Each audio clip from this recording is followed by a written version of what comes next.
উনি ইউএসএ থেকে judice of doctor and উনি ক্যালকাটা হাইকোর্টের এখন সিনিয়র কাউন্সিল।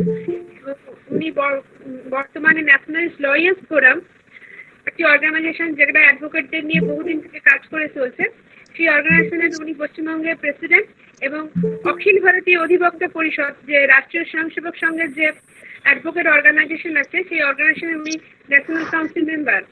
তো আমি স্যারকে অনুরোধ করছি, মাননীয় শ্রী অমিত স্যারকে, যে আপনি একটু আমাদের আইনি যে সংস্করণ, সার্বিকভাবে কি আইনি সংস্করণ হয়েছে বা কি সংস্করণের দিকে আমাদের যাওয়া উচিত, এই নিয়ে আপনি একটু আমাদের আলোকপাত করুন। মাননীয় শ্রী অমিত দা। নমস্কার। আচ্ছা, আমার কথা শোনা যাচ্ছে তো?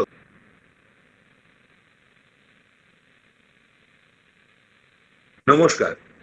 আচ্ছা, আইনি সংস্কার হলো দক্ষতা বৃদ্ধির লক্ষ্যে বর্তমান আইনকে পরীক্ষা করা, তা পরিস্থিতির সাথে কি করে মোকাবিলা করবে তা দেখা, এবং আইনি ব্যবস্থার পরিবর্তন ও তার প্রয়োগের প্রক্রিয়ার কার্যকর করা। আইন সংস্কারের সুবিধার জন্য প্রতিষ্ঠিত সংস্থাগুলি হলো আইন সংস্কার সংস্থা বা ল রিফর্ম বডিজ, বা আইন কমিশন, ল কমিশন। আইন সংস্কার সংস্থাগুলি গবেষণা চালায় এবং আইনটিকে সহজীকরণ ও আধুনিকীকরণের উপায়গুলি পরামর্শ দেয়। আইন সংস্কারের প্রধান চারটি পদ্ধতি হলো, 1 নম্বর হচ্ছে রিপিল বা বাতিল, প্রচলিত ও পুরনো আইনকে বাতিল করা, এবং 2 নম্বর হচ্ছে নতুন আইন প্রণয়ন করা, 3 নম্বর হচ্ছে কনসলিডেশন বা একীকরণ, অনেকগুলি আইনকে একত্রিত করা বা তাদেরকে এক করে নতুন আইন এনে আইনকে সহজীকরণ ও আধুনিকীকরণ করা। 4 নম্বর হচ্ছে কোডিফিকেশন, আইনকে সংকলিত করা। ভারত পৃথিবীর সর্ববৃহৎ গণতান্ত্রিক দেশ। ভারতের জনসংখ্যা এখন প্রায় 140 কোটির কাছাকাছি। এত বৃহৎ জনসংখ্যা এখন নিয়ন্ত্রণ প্রয়োজন। বর্তমানে এই বিপুল জনসংখ্যার জন্য নানা অসুবিধার সৃষ্টি হচ্ছে, এবং এখন এই জনসংখ্যা নিয়ন্ত্রণ করতে না পারলে দেশ আরো অসুবিধার সম্মুখীন হবে। জনসংখ্যা নিয়ন্ত্রণে আইনি সংস্কার প্রয়োজন। প্রত্যেক 10 বছর অন্তর সেন্সাস বা জনগণনা হয়। আমাদের শেষ সেন্সাস হয়েছিল 2011 সালে, এবং আগামী সেন্সাসটা সম্ভবত 2021 সালে হবে। এবছর তো প্যান্ডেমিক যাচ্ছে, অনেক জানি না এই ব্যাপারে কতটা প্রস্তুতি নিতে পেরেছে দেশ। তো 2021 সালে হওয়ার কথা।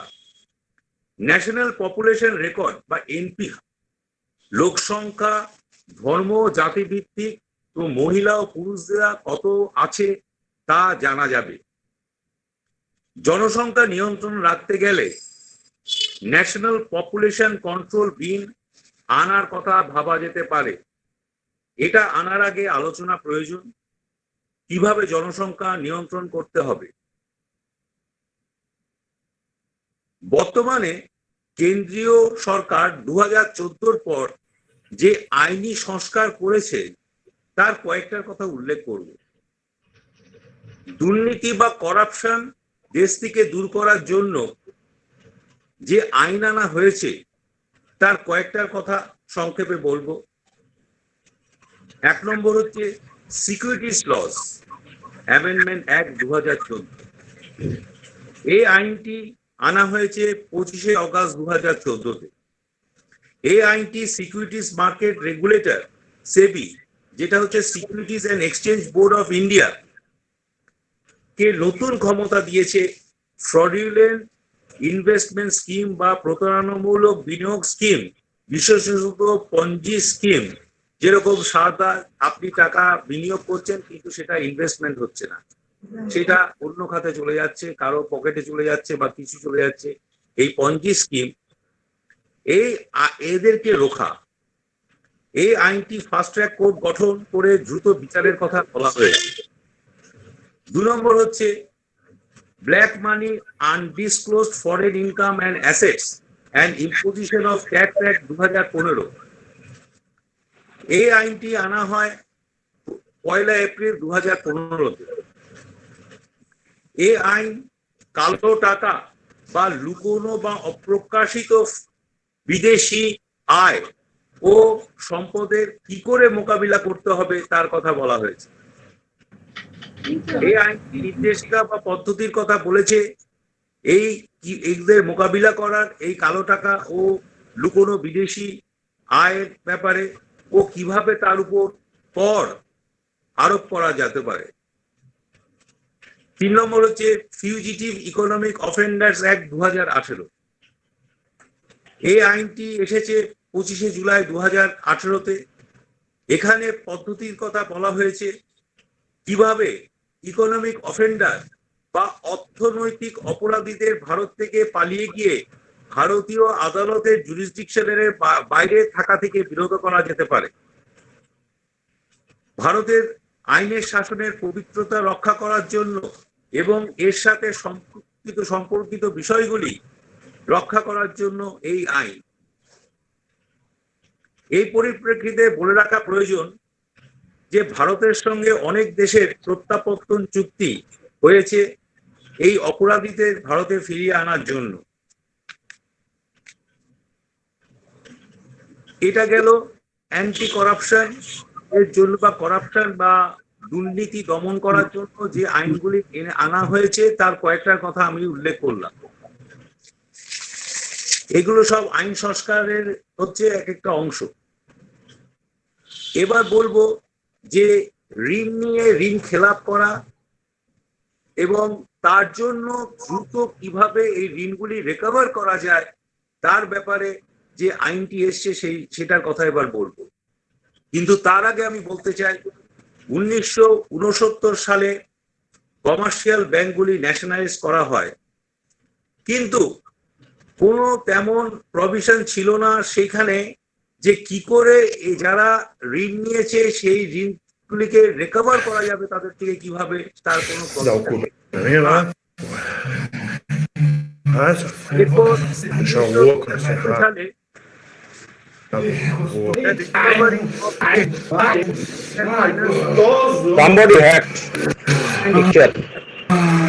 যে কেউ কথা বলছে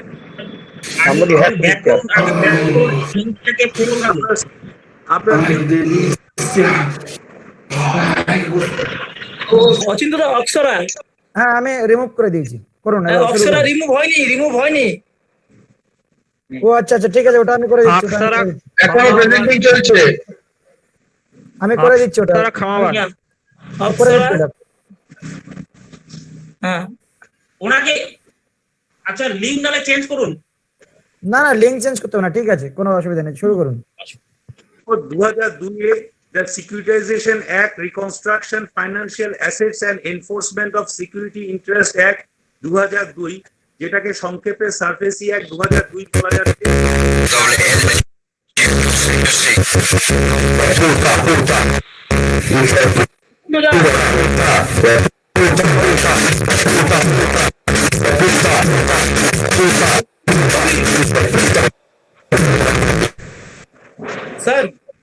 স্যার কন্টিনিউ করুন স্যার।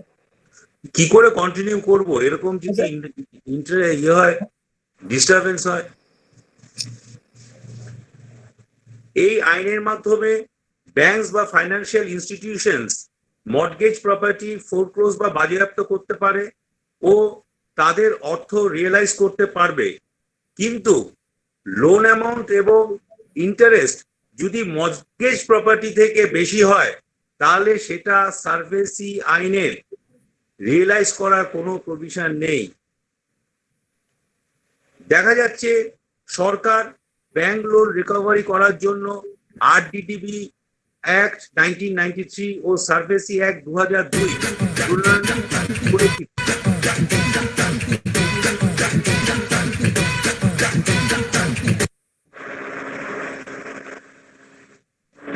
কিন্তু তাদের লোন রিকভারি খুব একটা ফলপ্রসূ হয়নি। এবার কেন্দ্রীয় সরকার ইনসলভেন্সি অ্যান্ড ব্যাংক্রাপসি কোড 2016 নিয়ে এলো 28শে মে 2016-তে। এটাও একটি আইনি সংস্কার। ব্যাংক যে নন পারফর্মিং অ্যাডভান্সেস এনপিএ আছে তার মোকাবিলা করার জন্য। নন পারফর্মিং অ্যাডভান্সেস সম্বন্ধে আপনারা সবাই জানেন, বা এনপিএ সম্বন্ধে সবাই জানেন। সেটা কি জিনিস? সেটা হচ্ছে যে সিকিউরিটিটা ব্যাংকে রাখা হয় লোনের এগেনস্টে, যদি সুদ সমেত সেটা যদি টাকা যেটা ব্যাংকের কাছে যদি অনেক বেশি হয়ে যায়, ধরুন 100 টাকা আপনি লোন নিয়েছেন এবং 110 টাকা সিকিউরিটি দিয়েছেন, কিন্তু আপনার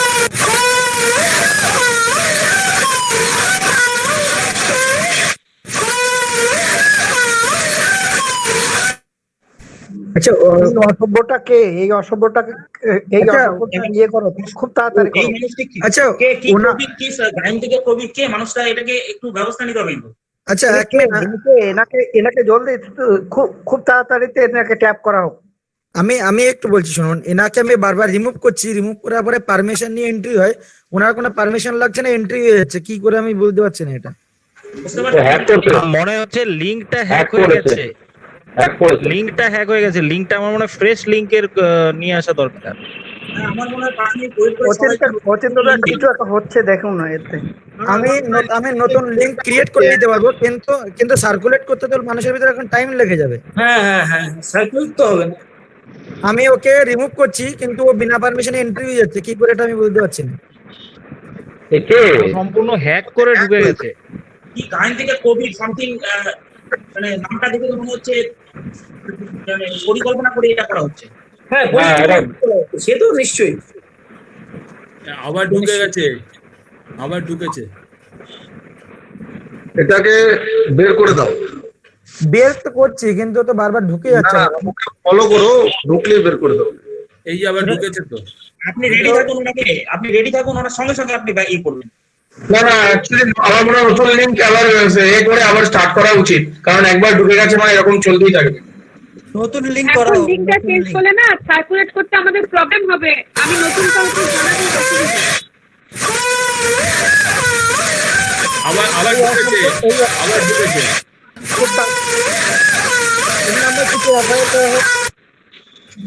এই আবার ঢুকে গেছে।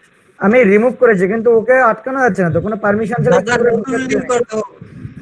হ্যাঁ, নতুন লিংক আমি ক্রিয়েট করে গ্রুপে পাঠিয়ে দিচ্ছি। এখনো আছে তুষারকান্তি চ্যাটার্জি প্রেজেন্ট করছে কিছু একটা, এটা কি করছে? আমি নতুন লিংক ক্রিয়েট করছি, এক্ষুনি আমি গ্রুপে পাঠিয়ে দিচ্ছি। আপনারা ওটা সারফেসি অ্যাক্ট 2002, এইটা 2002 সালে এলো। এই আইনের মাধ্যমে ব্যাংক বা ফাইন্যান্সিয়াল ইনস্টিটিউশনসরা এই যে বড়োয়ারদের যে মর্টগেজ প্রপার্টি, যে ঋণ শোধ করতে পারেনি, ঋণের খেলাপ করেছে, তার মর্টগেজ প্রপার্টিটা বাজেয়াপ্ত করে বিক্রি করে দিয়ে যে লোন নিয়েছে সেটার অর্থ রিয়েলাইজ করতে পারবে। কিন্তু লোন অ্যামাউন্ট আর ইন্টারেস্ট যদি মর্টগেজ প্রপার্টি থেকে বেশি হয়, তাহলে সারফেসি অ্যাক্টে তা রিয়েলাইজ করার কোনো প্রভিশন নেই। দেখা যাচ্ছে সরকার ব্যাংক লোন রিকভারি করার জন্য আরডিডিবি অ্যাক্ট 1993 ও সারফেসি অ্যাক্ট 2002 প্রণয়ন করা হয়েছিল, কিন্তু তাতে লোন রিকভারি খুব একটা ফলপ্রসূ হয়নি। এবার কেন্দ্রীয় সরকার 28শে মে 2016-তে ইনসলভেন্সি অ্যান্ড ব্যাংক্রাপসি কোড 2016 আনলেন। সেটা কিসের জন্য আনা হয়েছে? সেটা আনা হয়েছে ব্যাংকে যে নন পারফর্মিং অ্যাডভান্সেস আছে তার মোকাবিলা করার জন্য। এবার বলি, ইনসলভেন্সি আর ব্যাংক্রাপসির মধ্যে একটা পার্থক্য আছে, সে পার্থক্যটা একটু বলে রাখা দরকার। ইনসলভেন্সি হচ্ছে কোনো কোম্পানি বা লিমিটেড লায়াবিলিটি পার্টনারশিপ 1 লাখ টাকা লোন পেমেন্ট করতে যদি ব্যর্থ হয়, তাহলে তারা তাদেরকে ইনসলভেন্ট ডিক্লেয়ার করতে পারে। একইভাবে যদি কোনো ব্যক্তি সে যদি 1000 টাকা বা তার বেশি যদি লোন পেমেন্ট করতে ব্যর্থ হয়, তাহলে তাকে ইনসলভেন্ট ডিক্লেয়ার করতে পারে। কিন্তু এই ইনসলভেন্সি ডিক্লেয়ার করার পর যদি কোনো অ্যাডজুডিকেটিং বডি, যেরকম NCLT national company law tribunal বা ডিআরটি ডেট রিকভারি ট্রাইব্যুনাল, এটাকে সার্টিফাই করে, তার এটা লিগ্যাল একটা অ্যাপ্রুভাল আসে, তখন তাকে বলে ব্যাংক্রাপসি। এবার এই এই ইনসলভেন্সি অ্যান্ড ব্যাংক্রাপসি যে প্রসেসটা সেটা শুরু করবে ফাইন্যান্সিয়াল ইনস্টিটিউশনস বা ব্যাংক, অথবা যে বড়োয়ার যে লোন নিয়েছিল সে যে কোনো একজন শুরু করতে পারে। কিন্তু ধরুন একটা উদাহরণ দিচ্ছি আমি, 1 কোটি টাকা একটা কোম্পানি লোন নিয়েছে কিন্তু সেটা লোন শোধ করতে পারলো না, তখন ব্যাংক কি করলো, তার এগেনস্টে এনসিএলটি তে গেল, কারণ কোম্পানি হলে এনসিএলটি বা অন্যরা হলে সেটা হবে ডেট রিকভারি ট্রাইব্যুনাল।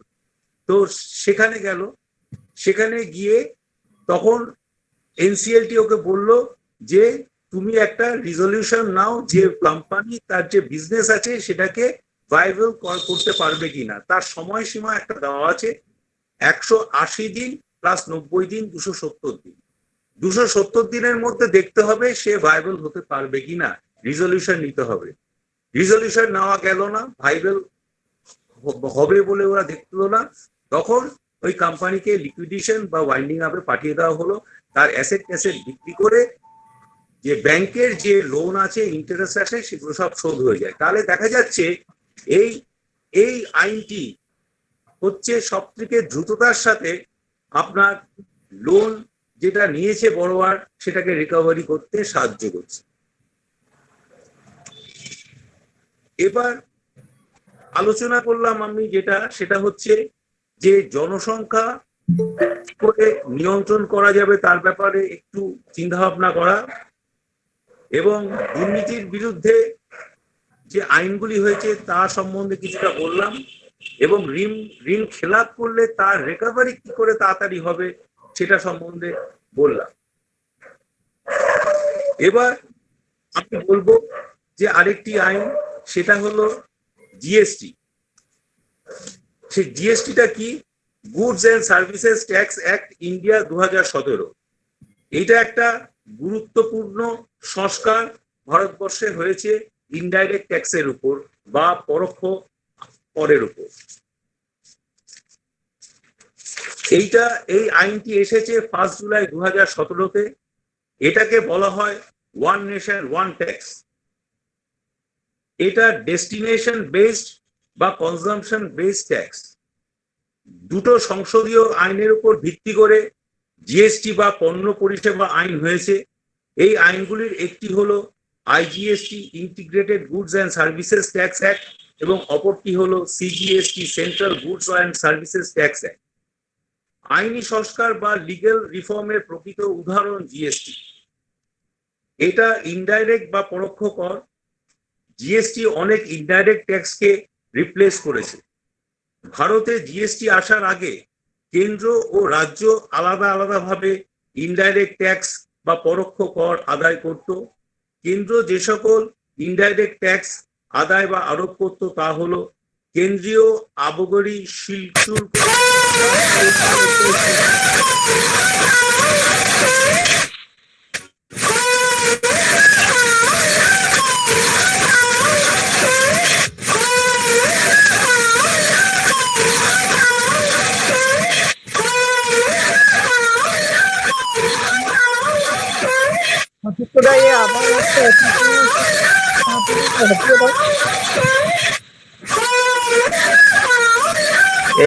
কর বা অ্যামিউজমেন্ট ট্যাক্স, পারচেজ ট্যাক্স বা ক্রয়ের উপর কর, লটারি, জুয়া ও বাজির উপর কর।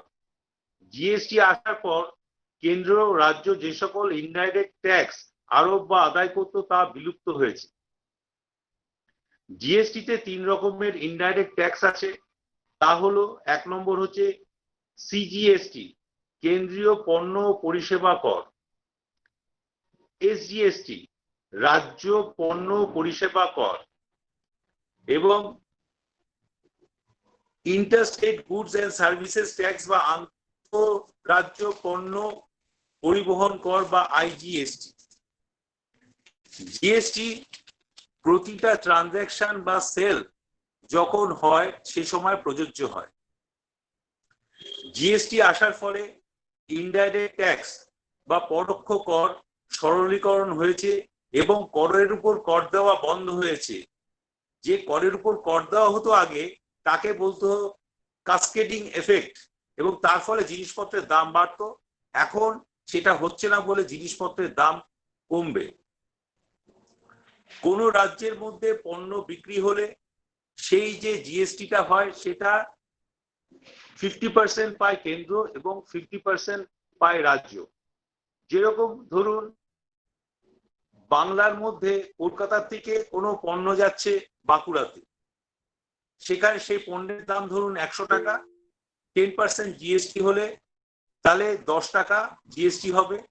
তাহলে যে চালানটা তৈরি হবে, চালানটা এইভাবে তৈরি হবে, চালানে লেখা থাকবে পণ্যের দাম হচ্ছে 100 টাকা, আর সিজিএসটি মানে যেটা কেন্দ্র পাবে সেটা হবে 10 টাকার 50% হচ্ছে 5 টাকা, আর 5 টাকা পাবে রাজ্য এসজিএসটি তে। তাহলে টোটাল পণ্যটার মূল্য হলো 100 প্লাস 10 110 টাকা। আবার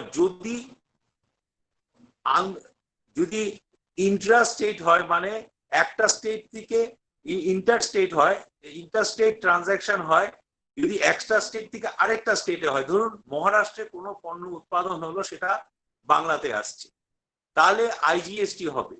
ধরুন সেই 100 টাকার পণ্য যখন মহারাষ্ট্র থেকে বাংলায় এলো, সেই যে আইজিএসটি হলো সেটা হলো 10% ধরুন, তাহলে 10 টাকা কেন্দ্র নিল আর তার 50% 5 টাকা বাংলাকে দিল। কেন বাংলাকে দিতে হবে? এই জন্যই দিতে হবে যে জিএসটি হলো ডেস্টিনেশন বেস ট্যাক্স, যেইখানে যাচ্ছে সেই গন্তব্যস্থলে সেখানে সেই রাজ্যকে ট্যাক্স দিতে হবে। কিন্তু যে উৎপাদন করলো মহারাষ্ট্র সে কিন্তু কোনো ট্যাক্স পেল না। এবার আরেকটা ব্যাপার আছে, ইনপুট ট্যাক্স ক্রেডিট বা আইটিসি, এইটা কিন্তু আগে ছিল না। ধরুন কোনো ম্যানুফ্যাকচারার কোনো কাঁচামাল কিনলো, সেটার দাম ধরুন 100 টাকার কাঁচামাল কিনলো, তার 10% ধরুন প্রতিটা স্টেজে, প্রতিটা সেলের স্টেজে ধরুন 10% করে জিএসটি, তাহলে তাকে দিতে হলো কাঁচামাল কেনার জন্য 100 টাকা আর জিএসটি হচ্ছে 10 টাকা। সেই কাঁচামাল থেকে কোনো পণ্য তৈরি করলো, সেটার দাম ধরুন হলো 150 টাকা। সেই 150 টাকা সে ডিলারকে যখন বেচছে তার সেই 10% জিএসটি ডিলার দিচ্ছে, তাহলে দাঁড়ালো কত? তাহলে সেখানে 15 টাকা হলো, 150 টাকার 10% হলো 15 টাকা, তাহলে পণ্যটার দাম হলো কত? 165 টাকা। এবার সেটা যখন ম্যানুফ্যাকচার যখন এই জিএসটিটা পেলো, তখন সে যেহেতু সে আগে 10 টাকা জিএসটি দিয়েছে, সে এবার 15 টাকা থেকে 10 টাকা মাইনাস করে 5 টাকা সে সরকারের ঘরে জমা দেবে। এই যে 10 টাকা সে ফেরত নিয়ে নিল, যেটা আগে দিয়েছে ইনপুটের সময়, মানে কাঁচামাল কেনার সময় দিয়েছে, সেটাকে ও নিয়ে নিল। এটাই জিএসটি তে হয়েছে, এটাকে বলে ইনপুট ট্যাক্স ক্রেডিট। এটা আগে ছিল না। এরপর আরেকটি গুরুত্বপূর্ণ আইনি সংস্কারের কথা বলা হচ্ছে, সেটা হচ্ছে 3 তালাকের বিরুদ্ধে যে আইনটি হয়েছে সেই ব্যাপারে। তার নাম হচ্ছে the Muslim women protection of rights on marriage act 2019। এই আইনের এফেক্টিভ ডেট হচ্ছে 26শে জুলাই 2019। আগে কি হতো, মুসলিম পার্সোনাল ল শরিয়াত অ্যাপ্লিকেশন অ্যাক্ট অফ 1937 এ মুসলিম স্বামীদের অনুমতি দিয়েছিল যে স্ত্রীকে বিবাহ বিচ্ছেদের জন্য 3 তালাক করে বিয়ে দিতে পারবে, তাকে বিবাহ বিচ্ছেদ করতে পারবে, এবং সেটা আইনসিদ্ধ ছিল তখন। এর ফলে মুসলিম স্বামীরা তাদের স্ত্রীর উপর এক বিশেষ সুবিধা ভোগ করছিল। 2017 আগস্টে অনারেবল সুপ্রিম কোর্ট এই 3 তালাককে অসাংবিধানিক বলে ঘোষণা করলো। এই আইন 3 তালাক যা মুখে লিখিতভাবে বা বৈদ্যুতিক ভাবে ইমেল বা SMS এ দেবে, এই আইনে সেটাকে অবৈধ বা অকার্যকর বলা হয়েছে, মানে ইল্লিগাল বলা হয়েছে। আমি জিজ্ঞেস করছি যে মুসলিম স্বামী তার যে রাজকুমার জানা দাদা, আপনি নিজেকে মিউট করবেন। সরি,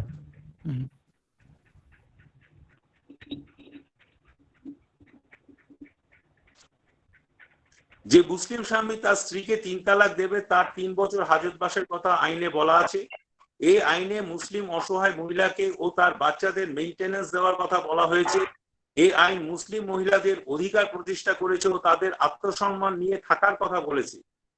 এই প্রসঙ্গে বলা প্রয়োজন, যদি আইনি সংস্কার করে ইউনিফর্ম ম্যাট্রিমোনিয়াল ল বা ইউনিফর্ম ম্যারেজ অ্যাক্ট আনা যায়, তাহলে এই সকল মহিলার বিবাহ ও তারপরে তাদের অধিকার ঠিক মতো রক্ষা পাবে। আমি এই আইনি সংস্কারের এই বিশেষ দিকগুলির কথা এখন বললাম, এই বলে আমি আমার বক্তব্য শেষ করছি। নমস্কার।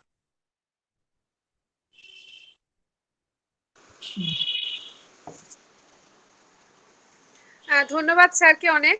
যদিও আমরা অনেকবার ডিস্টার্ব হয়েছি, তবু ওনার মূল্যবান বক্তব্যের জন্য ওনাকে ধন্যবাদ। উনি বোঝালেন আমাদের কাছে যে সার্বিকভাবে আইনের কি উন্নতি হয়েছে।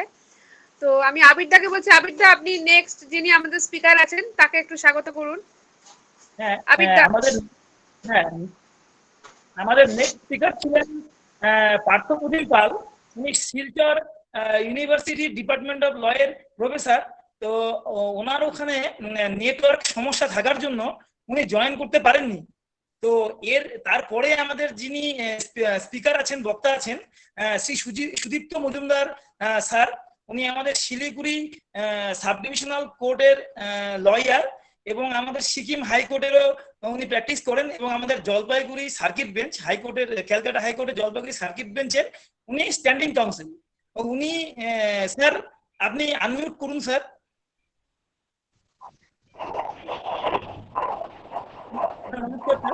হ্যাঁ, শোনা যাচ্ছে? হ্যাঁ স্যার শোনা যাচ্ছে, আপনার কথা শোনা যাচ্ছে স্যার। শোনা যাচ্ছে? হ্যাঁ শোনা যাচ্ছে স্যার, শোনা যাচ্ছে স্যার আপনার কথা। হ্যালো। আচ্ছা, হ্যাঁ স্যার শোনা যাচ্ছে আপনার কথা। আচ্ছা, আমি এবার শুরু হ্যাঁ স্যার আপনি করবো? হ্যাঁ স্যার শুরু করে দিন স্যার। হ্যালো। হ্যাঁ স্যার শুরু করে দিন আপনি। আচ্ছা, সবাইকে আমি প্রথমে আমি সবাইকে আমার শুভ সন্ধ্যা জানাই এবং আমার সশ্রদ্ধ প্রণাম সবাইকে। হ্যাঁ, হ্যালো, শোনা যাচ্ছে? হ্যালো, শোনা যাচ্ছে স্যার, আপনার শোনা যাচ্ছে। সুনীল দাস মহাশয়, আপনার ইয়েটা একটু মিউট করে নিন। সুনীল দাস মহাশয় আপনার। হ্যালো। হ্যাঁ স্যার শোনা যাচ্ছে স্যার, স্যার শোনা যাচ্ছে আপনার কথা। হ্যালো। আচ্ছা, ঠিক আছে। হ্যাঁ স্যার। ঠিক আছে, ঠিক আছে, ঠিক আছে, ঠিক আছে। India is a country of diversity, which has been amply demonstrated long back since the dawn of civilization, when Shastras were written. When the Shastras said, "Munda munda mati vinna, kunda kunda nabopaya, jato jato navachara, navavani mukhe mukhe." Well, saluting and accepting this diversity of Indian culture, the same saints who wrote the Shastras at that dawn of civilization had realized the need of law, the need of a code. Sarva danda jito loka, durlabhi suchinara, dandati bhayat sarva, jagat bhogayo kalpate. The need for a uniform law to keep the society in control. Article 44 of the Indian Constitution was born to be the bone of contention. And till date, it happens to be the most debated and dissected articles in the Constitution.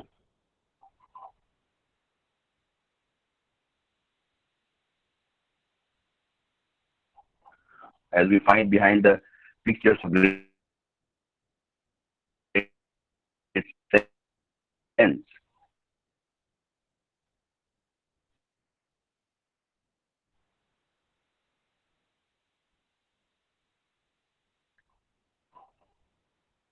In other words, we can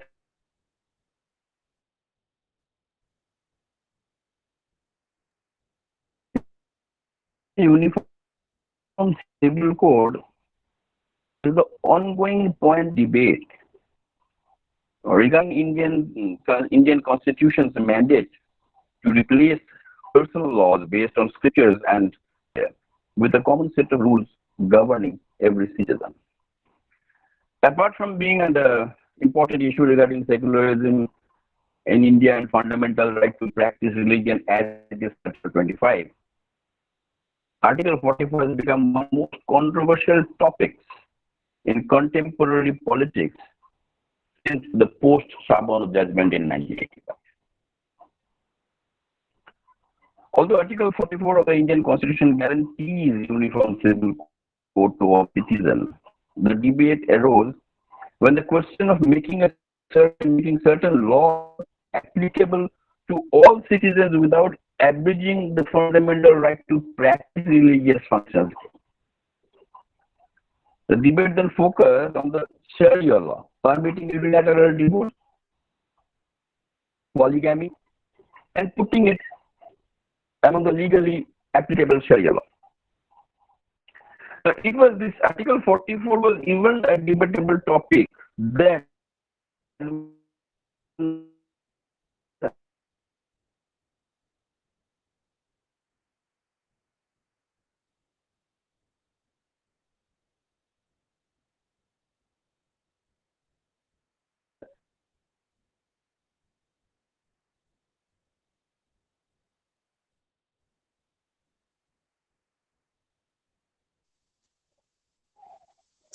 Sudipta sir আপনার নেটওয়ার্কটা খুব দুর্বল sir, কিছু শোনা যাচ্ছে না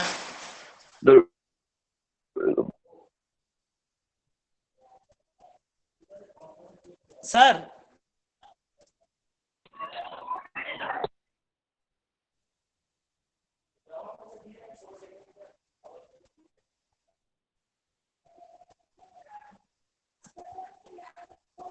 sir আপনার নেটওয়ার্কটা খুব দুর্বল স্যার, কিছু this country was under the rule of British East India Company from 1757 to 1858.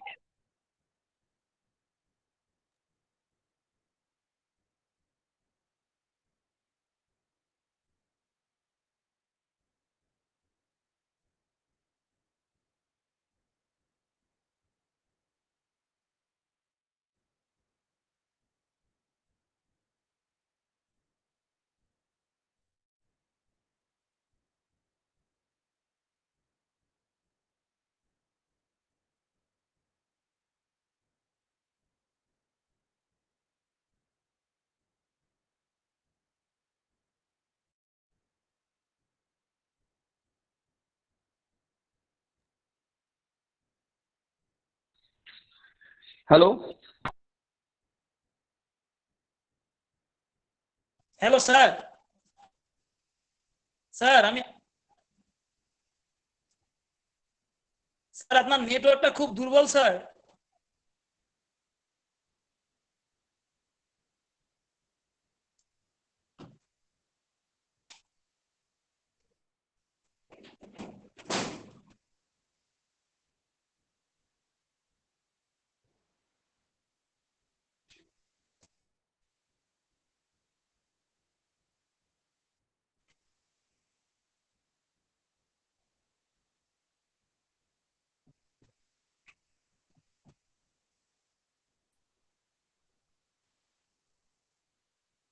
Sir আপনার আওয়াজ কিছু শোনা যাচ্ছে না। স্যার আপনার কোনো আওয়াজ শোনা যাচ্ছে না স্যার। ও ও আচ্ছা আচ্ছা, আপনি করে নেন, আপনি লগ ইন করে নেন স্যার, আপনি লগ ইন ওইটা আপনি করে লগ। হ্যাঁ আচ্ছা সুদীপ্ত স্যার আমার নতুন করে লগ ইন করছেন, হ্যাঁ একটু ওয়েট করতে হবে, ওনার একটু নেটওয়ার্কে একটু সমস্যা দেখা দিয়েছে, উনি নতুন করে লগ ইন করছেন।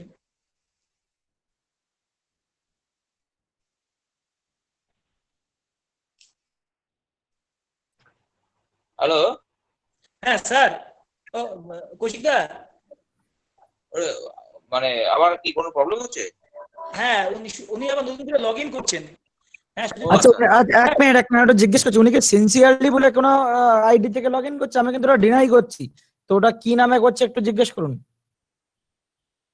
সিনসিয়ার কি বললেন অচিন্তদা? সিনসিয়ারলি।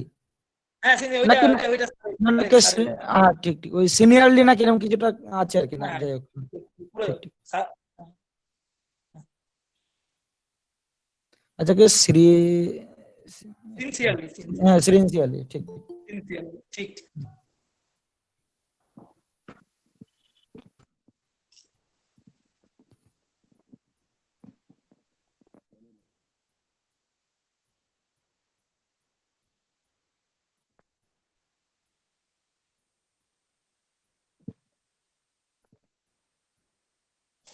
হ্যাঁ হ্যালো, হ্যাঁ স্যার অডিয়েবল স্যার, এখন আপনি শোনা যাচ্ছে স্যার, আপনি বলুন।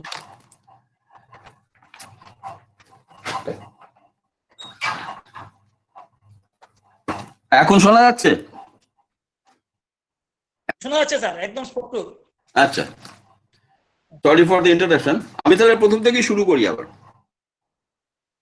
করুন sir. Our country, India, is a country of diversity, which has been already, as I said, as I was trying to say, has been amply demonstrated in the ancient Shastras, ancient text, when the sages wrote,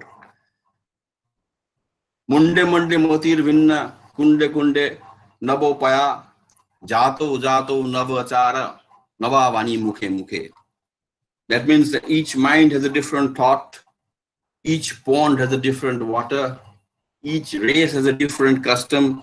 So that's why each tongue has a different language. But immediately thereafter, they also said that to run the society in order, we need a code, we need law. Sarvadanda jito loka durlabhi suchinara dandati bhayat sarva jagad bhogayo kalpate. That means in today's world, in the world of greed and selfishness, man is not perfect. To keep the society in order, we need uniform laws. That was the idea then. But we see that Article 44 of the Indian Constitution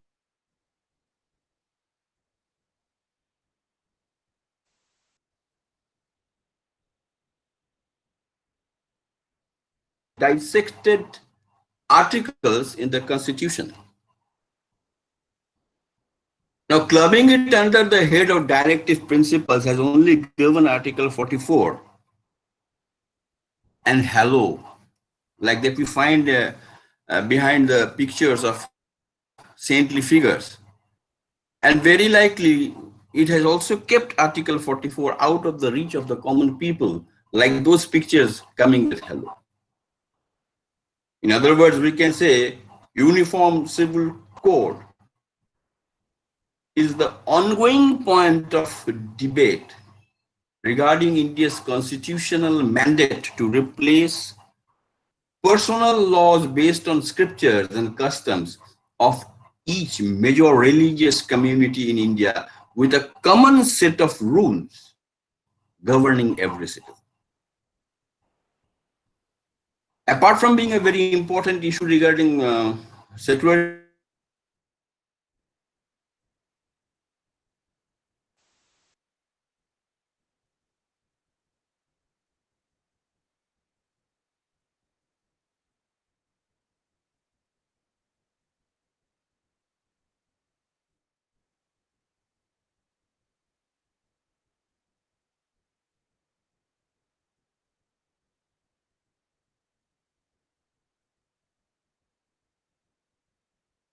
all citizens without abridging the fundamental right. বলো কি আমার এখানে নেটওয়ার্কটা খারাপ।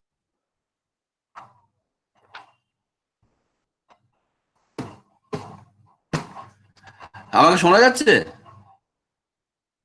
Am I audible? শোনা যাচ্ছে sir, audible sir, শোনা যাচ্ছে। আচ্ছা ঠিক আছে।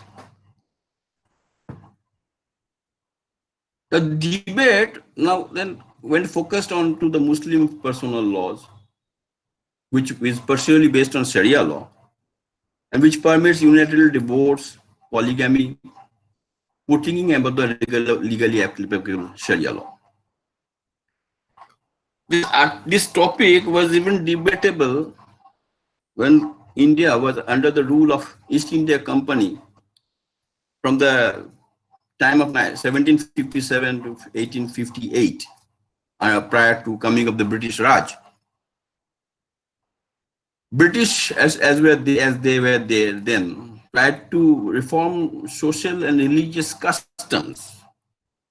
As we know, Lord William Bentinck, the then Viceroy, the Governor General of India, tried to suppress Sati. The press. Hello internet করছি অডিও কি সবাই পাচ্ছেন হ্যালো Hello. পাওয়া যাচ্ছে কি Hello? পাওয়া যাচ্ছে আমরা শুনতে পাচ্ছি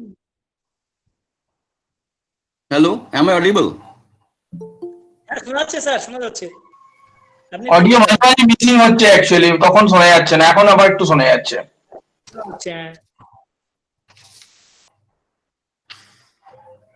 যাচ্ছে যাচ্ছে স্যার শোনা যাচ্ছে আচ্ছা ঠিক আছে। And during the reign of William Bentinck, the Bengal Sati Regulation Act of 1829 was passed, and subsequently thereafter it was extended to the outside Bengal to almost all of the English territory in India. Now, in Lex Loci report of October 1840, it was first emphasized the importance of and necessity of uniformity in codification of Indian laws relating to crimes, evidences, contract. But then also it recommended that the personal laws of Hindus and Muslims should be kept outside such codification. According to the understanding of the British, religious divisions in India, the British separated this sphere which would be governed by religious scriptures and customs of various communities like Hindus, Muslims, Christians, and later when the Parsis came in, the Parsis. These laws were to be applied by the local courts or panchayats were dealing with regular cases involving civil disputes between people of same religion. The state would only intervene in exceptional cases. So the British let the Indian public have the benefit of a self-government in their own domestic matters with the Queen's Proclamation of 1859, promising absolute non-interference in religious matters. The personal laws involved inheritance, succession, marriage, and religious ceremonies. The public sphere was governed by British and Anglo-Indian law in terms of crime, land relations, laws of contract, and evidence. All these applied equally to every citizen, irrespective of religion. Personal laws are distinguished from public laws and cover marriage, divorce, inheritance, adoption, maintenance, and the sort. In India, Goa is the only state. Goa has a common family law.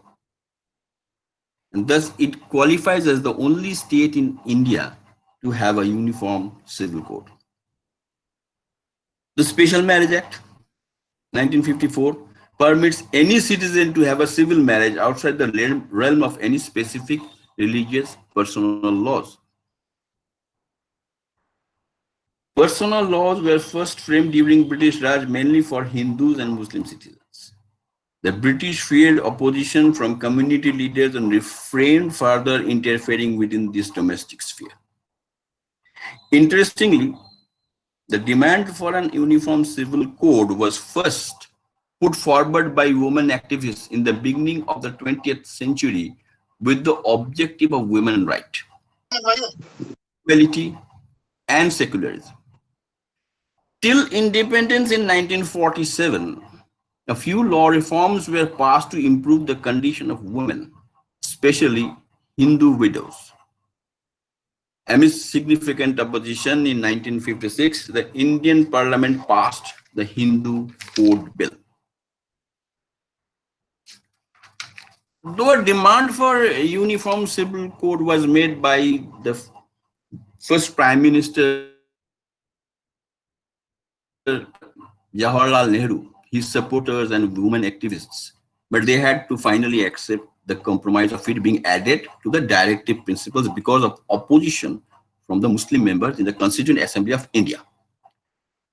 The Indian Parliament discussed the report of Hindu Law Committee during 1948, 1951 and 1951 to 1954 sessions. The first Prime Minister of Indian Republic, Jawaharlal Nehru, and his supporters and women members wanted a uniform civil code to be implemented. As the then Law Minister, B.R. Ambedkar was in charge of presenting the details of this bill. It was found that the orthodox Hindu laws were pertaining only to a specific school and tradition because monogamy, divorce, and widows' right to inherit property were present in the Shastras. Ambedkar recommended the adoption of uniform civil code. He, however, had a negative view regarding Hindu society and thought that the code bill could remedy it. Nehru later supported Ambedkar's reforms but did not share his negative views on Hindu society. However, the Hindu bill received much criticism, some coming from persons none other than Dr. Rajendra Prasad, the first president of India, and the then president of the Congress Party, Sardar Vallabhbhai Patel. In face of such a scenario, a much lesser version of the bill was passed in 1956, and we saw 4 acts come into being in the form of Hindu Marriage Act, Hindu Succession Act, Hindu Minority and Guardianship Act, and Hindu Adoption and Maintenance Act.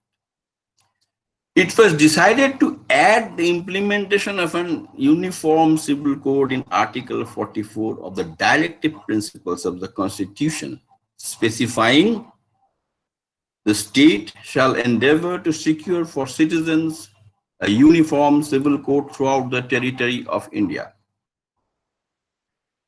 This was opposed by women members like Rajkumari Amrit Kaur, Aparna Mahanta, Paula Banerjee, and noted academic Paula Banerjee. She thought this move was to make sure that it would never be addressed. Putting Article 44 in directive principle was the mute idea was that this should never be addressed. It should be kept sleeping.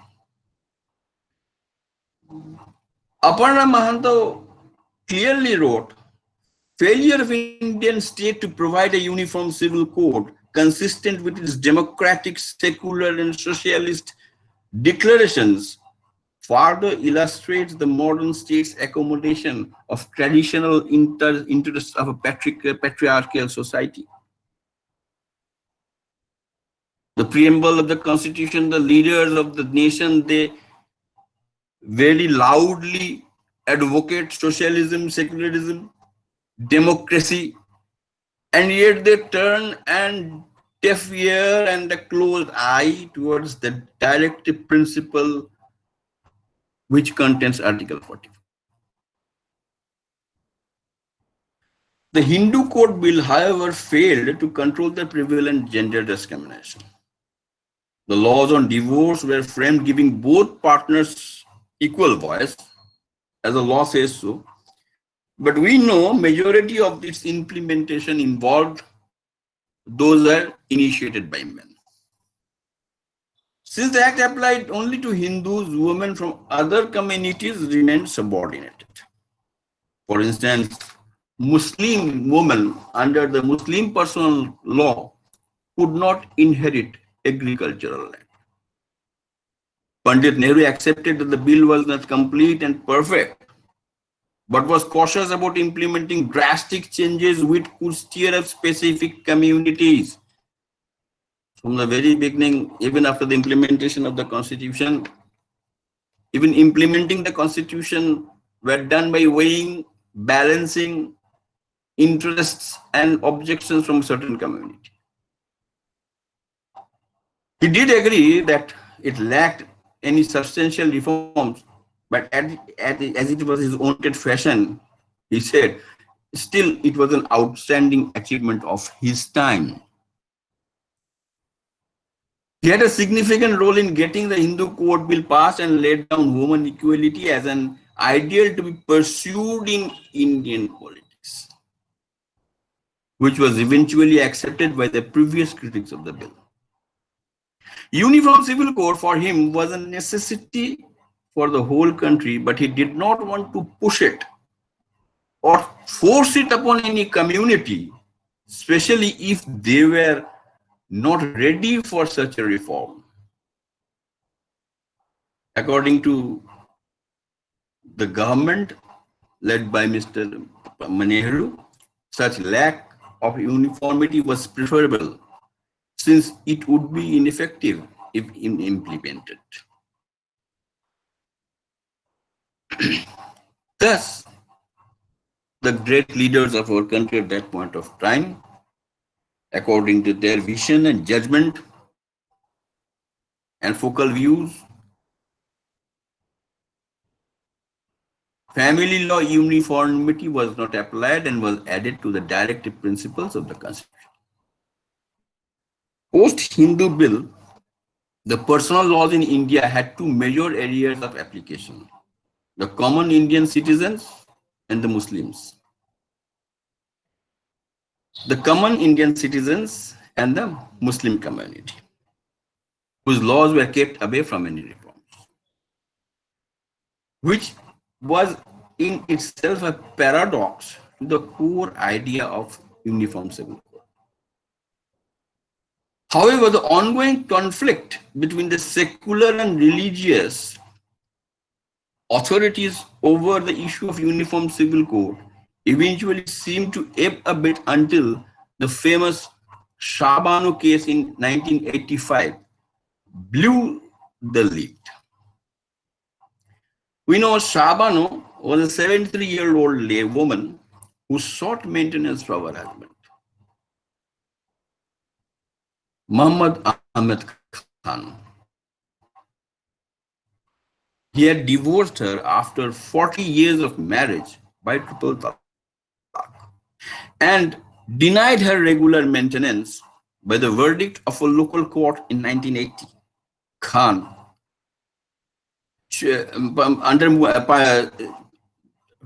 divorced her under triple talaq and had denied her maintenance. However, Shah Bano approached a local court and she was given some amount of maintenance in the year 1980.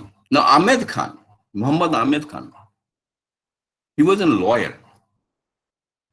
He challenged this decision, taking it to the Supreme Court. The local court's order granting the Muslim divorced lady maintenance was challenged by her husband, Muhammad Ahmed Khan, up to the level of the Honorable Supreme Court of India. The Supreme Court ruled in her favor in 1985 under the Maintenance of Wives, Children and Parents provision, Section 125 of the CRP Code, which applied to all citizens irrespective of religion. Shah Bano judgment gave us one clear picture that so far as the criminal law of the land was concerned, it recognized no religion. The problem was only with the civil one. It further recommended, in 1985, the Honorable Supreme Court recommended that an uniform civil code be set up. Besides her, Shah Bano's case, two other Muslim women had previously received maintenance under the same criminal procedure code in 1979 and 1980. I don't often recall the name of the case. However, now commenting on the need of uniform civil code, Supreme Court, speaking through the then Chief Justice Y.V. Chandrachud, as his lordship was then, remarked in the body of the judgment, "It is also a matter of regret that Article 44 of our Constitution has remained a dead letter. There is no evidence of any official activity for framing a common civil code for the country. A common civil code will help the cause of national integration by removing disparate loyalties to laws which have conflicting ideologies.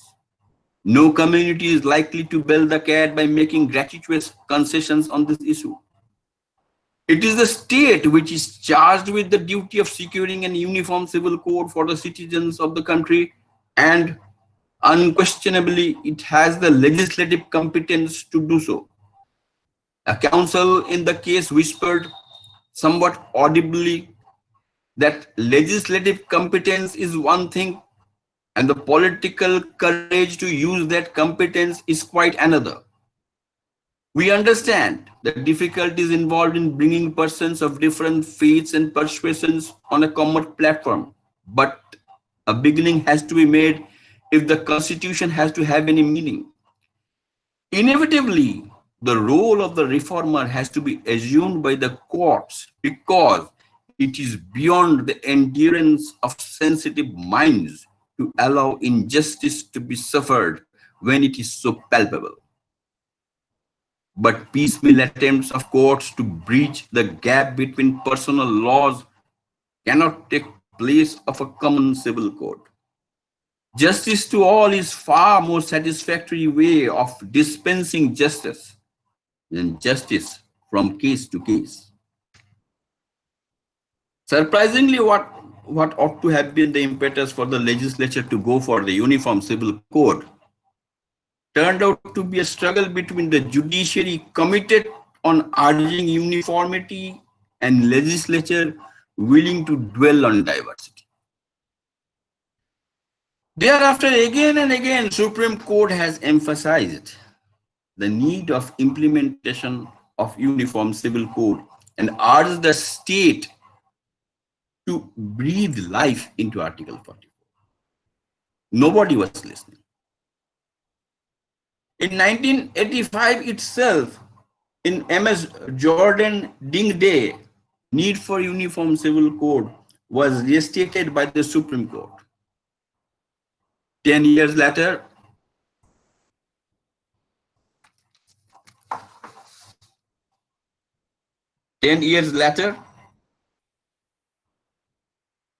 from Shah Banu, in Sarala Mudgal, the Supreme Court spoke out. The legislation, not religion, being the authority under which personal law was permitted to operate and is continuing to operate, the same can be superseded and supplemented by introducing a uniform civil code. In this view of the matter, no community can oppose the introduction of a uniform civil code for all the citizens in the territory of India. The successive governments till date have been wholly remiss in their duty of implementing the constitutional mandate under Article 44 of the Constitution of India. We, therefore, request the Government of India through the Prime Minister of the country to have a fresh look at Article 44 of the Constitution of India and within quotation marks, endeavor to secure for the citizens a uniform civil code throughout the territory of India, unquote. We further direct the Government of India through Secretary, Ministry of Law and Justice to file an affidavit of a responsible officer in this court in August 1996, indicating therein the steps taken and efforts made by the Government of India towards securing uniform civil code for the citizens of India. Nothing has been done.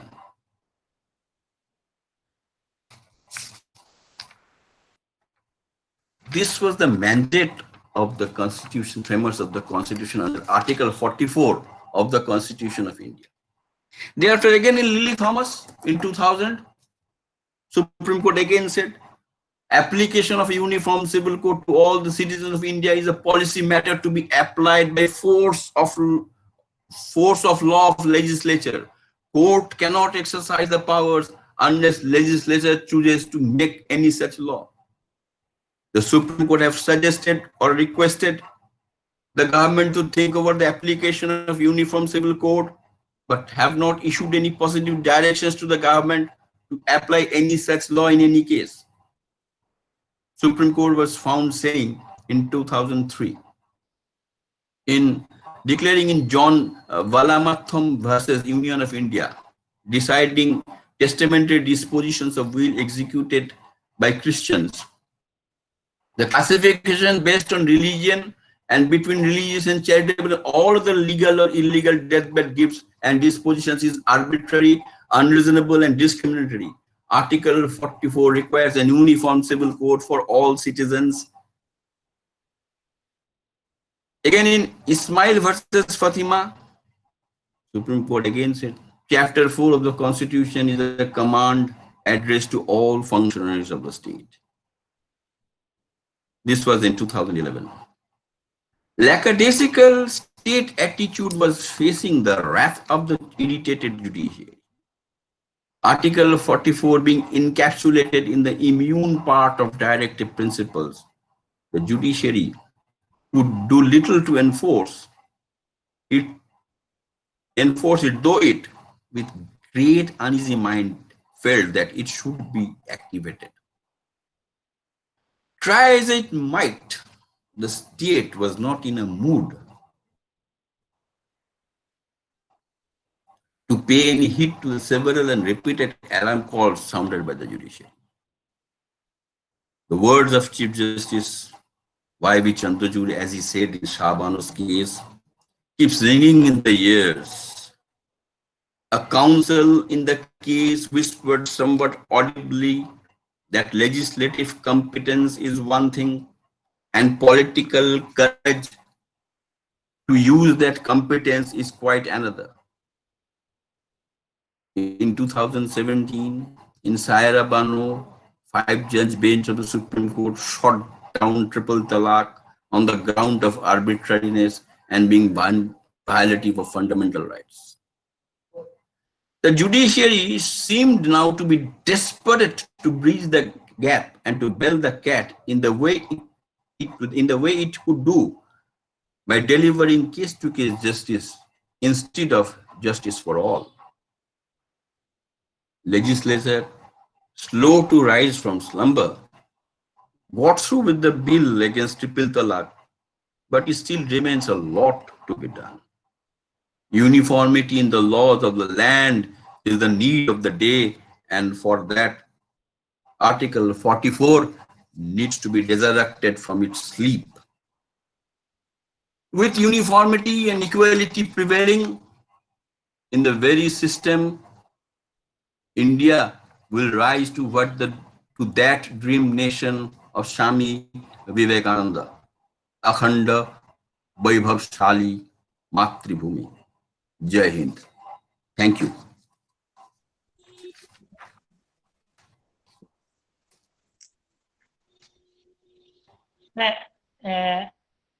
Sudipta স্যারের পরে আমাদের পরের বক্তা শ্রীকৃষ্ণ কিশোর সাহা। উনি আমাদের দিনহাটা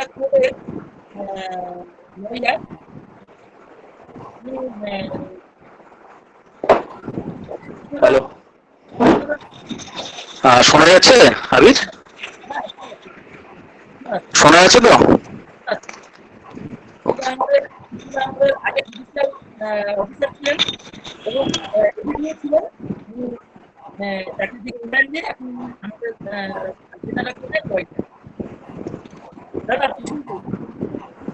ভদ্র মহোদয় এবং ভদ্র মহোদয়গণ, সবাইকে শুভ সন্ধ্যা জানিয়ে শুরু করছি। আজকে যে কটা বিষয়ে আমি বলবার চেষ্টা করব, তার মধ্যে প্রথমটা হচ্ছে যে আমাদের দেশটাকে 42nd অ্যামেন্ডমেন্ট কনস্টিটিউশনের কোডে সেকুলার এবং সোশ্যালিস্ট এই কনসেপ্ট ঢোকানো হলো। এবং একটা কথা আমি এখানে বলতে চাই যে আম্বেদকর, যিনি ফাদার অফ দ্য কনস্টিটিউশন বলা হয়, কনস্টিটিউশনের জনক, তিনি উনি কনস্টিটিউশন ড্রাফটিং কমিটিতে কিন্তু সেকুলার এবং সোশ্যালিস্ট এই দুটো শব্দ রাখেননি। এবং গুজরাট থেকে একজন মেম্বার ছিলেন ড্রাফটিং কমিটিতে, কেপি শাহ বলে, তিনি এই দুটো শব্দ ঢোকানোর জন্য বিল এনেছিলেন, কিন্তু ওটা রিজেক্ট হয়। এবং আম্বেদকারের কোনো একটি ইন্টারভিউতে আমি দেখেছিলাম, ওনাকে জিজ্ঞেস করা হয়েছিল যে আপনি সোশ্যালিস্ট এবং সেকুলার শব্দ দুটো আপনি রাখেননি কেন। বলেছিলেন, উনি বলে উত্তর দিয়েছিলেন যে ভারতবর্ষের জনগণ ভবিষ্যতে ঠিক করবে তারা কোন পথে যাবে।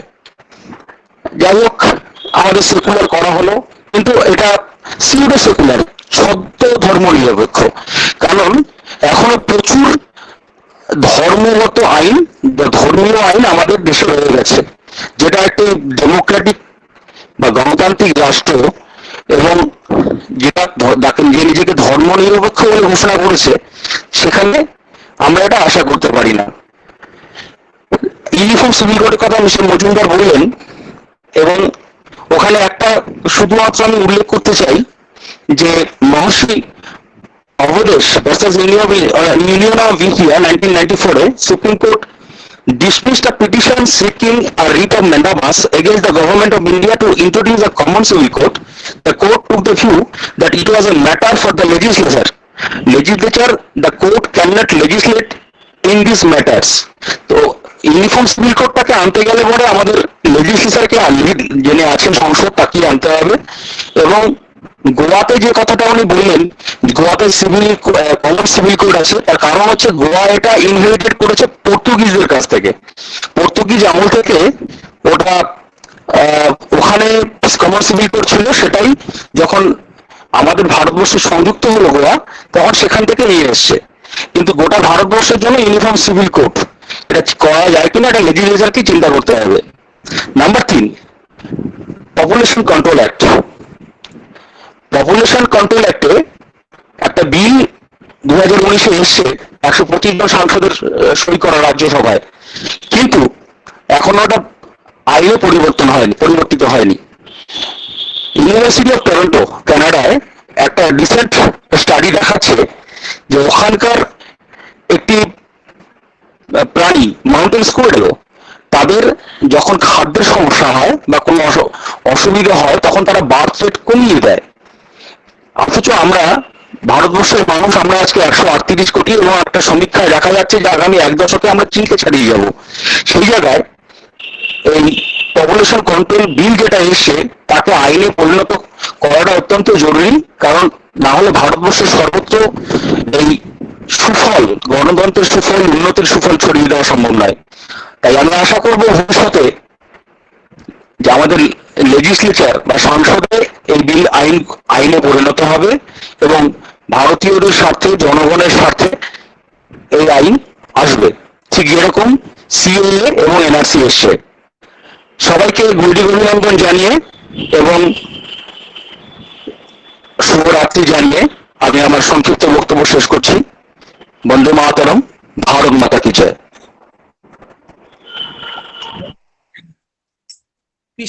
কৃষ্ণদার পরে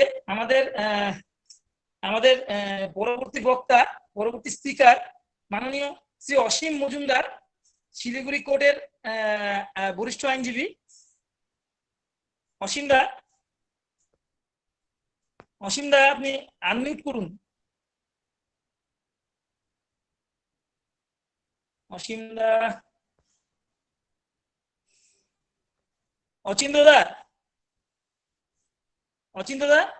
হ্যাঁ বলুন দাদা, বলুন। অসীমদা কি আছে দেখুন না একটু, আমি দেখছি।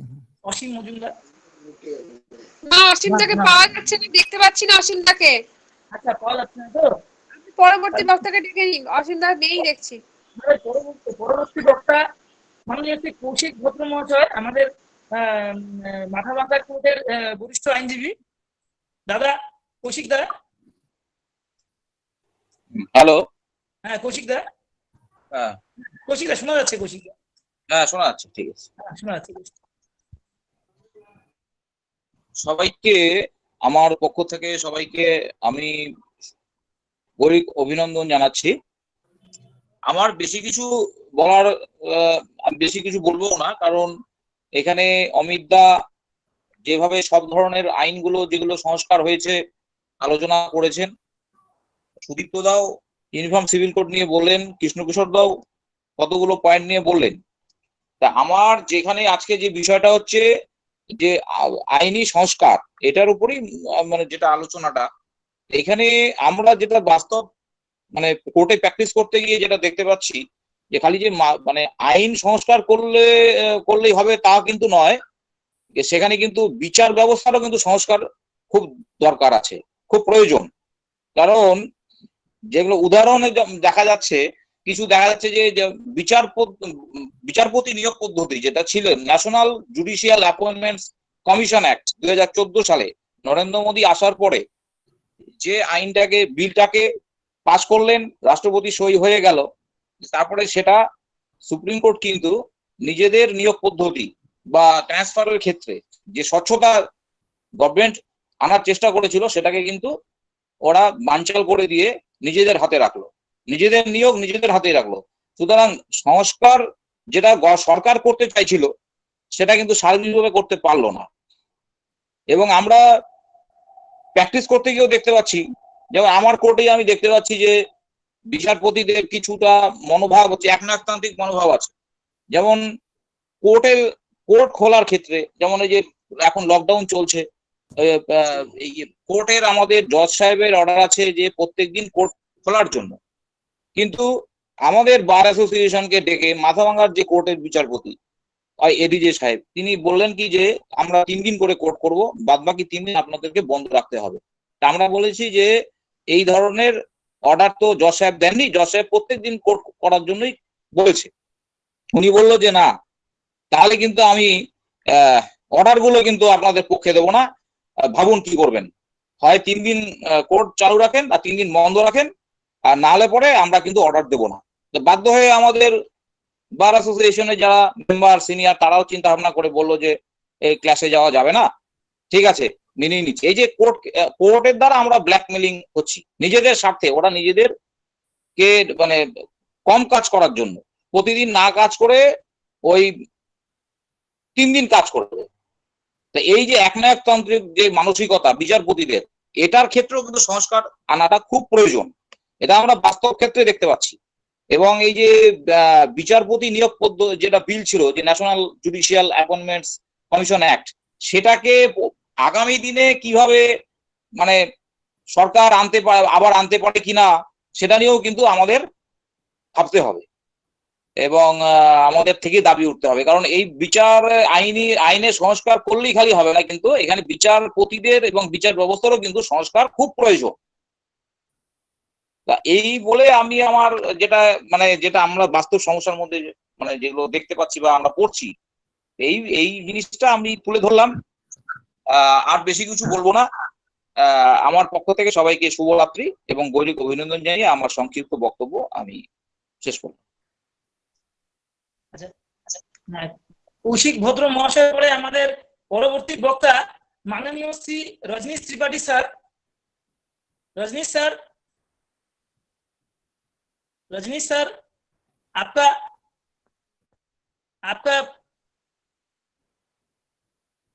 Hello Rajneesh sir. হ্যাঁ শুনতে পাচ্ছি, হ্যাঁ শুনতে পাচ্ছি, বলুন। এবং এখন উনি প্র্যাকটিস করেন। স্যার আপনি আমার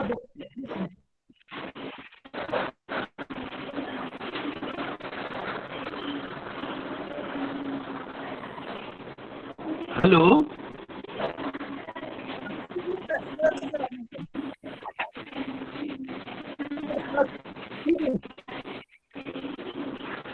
आवाज आ रही है?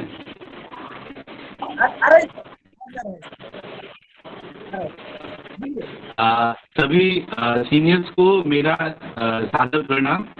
और इस संगोष्ठी में हम जितने भी लोग यहाँ पे बहुत सारे झंझावात के बाद फिर से मिले हैं, इसके लिए सबसे पहले मैं अभी सर जी को बहुत बहुत साधुवाद देता हूँ कि ये उनका अथक प्रयास है कि बहुत सारी कठिनाइयों के बाद से फिर से हम लोग मिले और हमको इतने अच्छे अच्छे लोगों का जो गुरुत्वपूर्ण जानकारी है वो सीखने को मिला।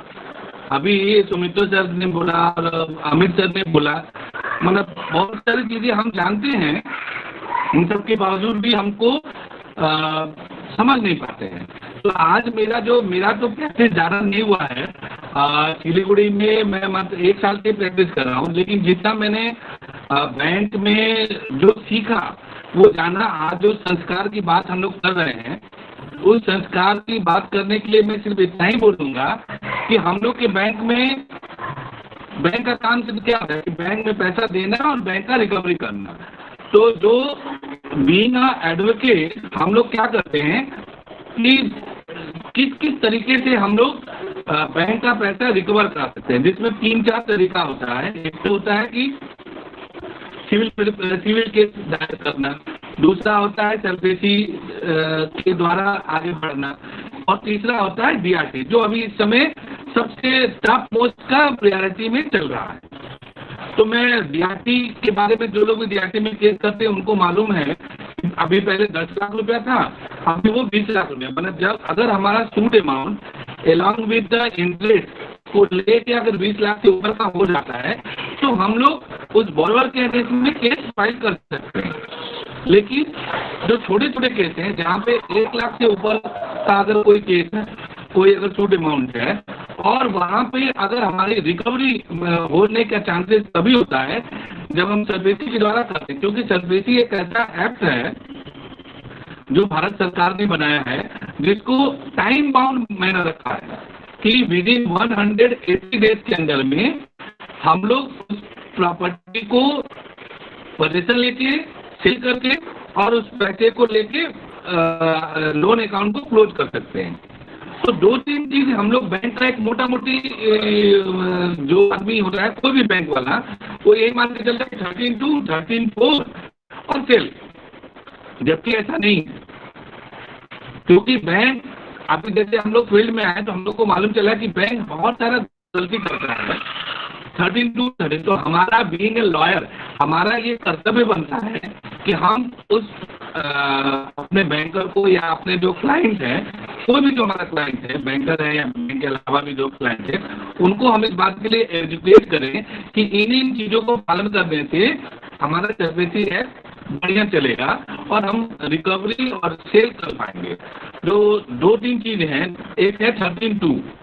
हम अक्सर बोलते हैं कि 13(2) के बाद 13(4) करना है, लेकिन 13(2) के बाद 13(3) वो गायब हो जाता है, और यही वो सबसे बड़ा ड्रॉबैक है जहाँ पे हम अपने आप को सफल नहीं कर पाते। अक्सर आपने देखा कि अभी बैंक में, डीआरटी में प्रचुर केसेस हैं जिसमें सिर्फ इस ग्राउंड पे हम हार जाते हैं या हम काम नहीं कर पाते हैं, या फिर बॉरोवर हमको इस बात का फायदा उठा लेता है कि बैंक ने जो 13(2) किया वो तो गलत है।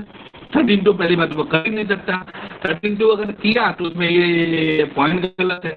तो इसलिए हमारा लॉयर का भी कर्तव्य है कि अपने क्लाइंट को एजुकेट करे और उस एजुकेशन में उनको ये बताए कि 13(2) जब भी आप करते हैं उसमें 2 चीज सबसे ज्यादा इम्पोर्टेंट है। एक होता है 13(3), जिसमें बोला गया है कि जो भी हमारा सेक्योर्ड एसेट्स है उसका पूरा विवरण उसमें देना है, साथ ही साथ में हमारा एज ऑन डेट में कितना आउटस्टैंडिंग है वो चीज बताना।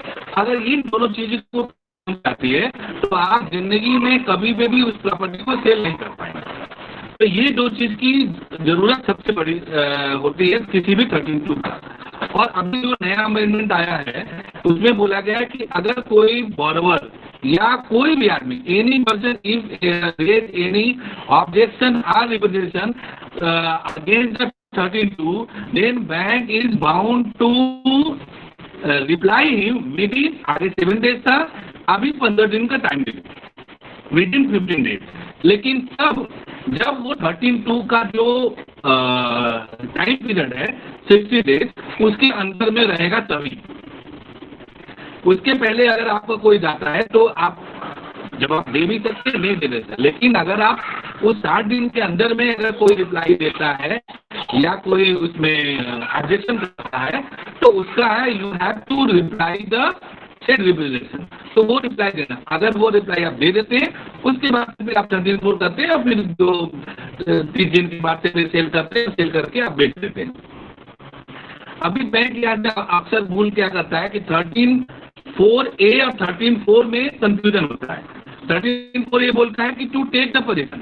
अभी हम लोग क्या करते हैं 13(4)(a) में भी एक अलग से चिट्ठी देते हैं कि साहब हम 13(4) करने जा रहे हैं, पोजीशन करने जा रहे हैं, आपको थोड़ा सा समय दिया जाता है कि आप ऐसे ही कर सकते हैं। जबकि नहीं, 13(4) अगर इशू करने का मतलब हो गया कि हमने वो प्रॉपर्टी को अपने पोजीशन में ले लिया।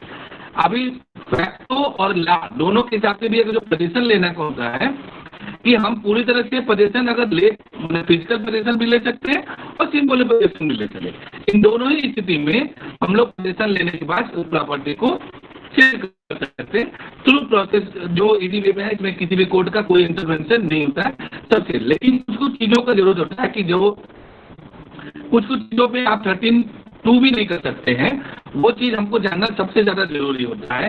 एक होता है कि 1 लाख से ऊपर की प्रॉपर्टी होगा, सूट अमाउंट आपका 1 लाख से ऊपर हो, वो एग्रीकल्चर लोन ना हो, लियन ना हो, हायर परचेज ना हो। ऐसी बहुत सारी चीजें हैं जो सेक्शन 13(1) में लिखा हुआ है। मजेदार बात क्या है, सर्विस एक्ट का 13 और 31 दोनों ही सबसे ज्यादा इम्पोर्टेंट है। आपको 13 भी ज्यादा दिमाग में रखना है और 31 भी दिमाग में है। इन दोनों में ही भूल होने से आपका कोई भी सर्विस का प्रोसीडिंग नहीं हो सकता। और ये अगर हम करते हैं तो हमारा इजी वे में प्रॉपर्टी को सेल कर सकते हैं। और 20 लाख से अगर ऊपर का होगा तो वो हम बीआरटी में केस फाइल करते हैं, फाइल करके जो प्रोसीडिंग होती है वो करके हम लोग निकलते हैं। अभी तक अमूमन ऐसा हुआ नहीं है कि डीआरटी के द्वारा कभी भी कोई प्रॉपर्टी हम लोगों ने सेल करके पैसा वसूल लिया। एज ऑन डेट तक अभी तक कोई भी नहीं हुआ है। हाँ, लेकिन सर्विसेज द्वारा सेल करके हम लोग भेजते हैं। तो मेरा ये उपाय, मेरा ये विनम्र अनुरोध है कि आप अपने क्लाइंट को भी एजुकेट करें, उनको भी संस्कार बताएं कि साहब आप सर्विसिंग में करिए और थ्रू प्रोसेस में करिए, आपको कोई दिक्कत नहीं होगा, बैंक भी रिकवरी कर सकता है। मैं इतनी सारी बातों को बोल पा रहा हूँ। बहुत बहुत धन्यवाद मुझे सुनने के लिए, मुझे बोलने का मौका देने के लिए। और मैं अपनी बात को यहीं पे विराम करता हूँ और सभी बड़ों को मेरा सादर प्रणाम और साथियों को नमस्कार।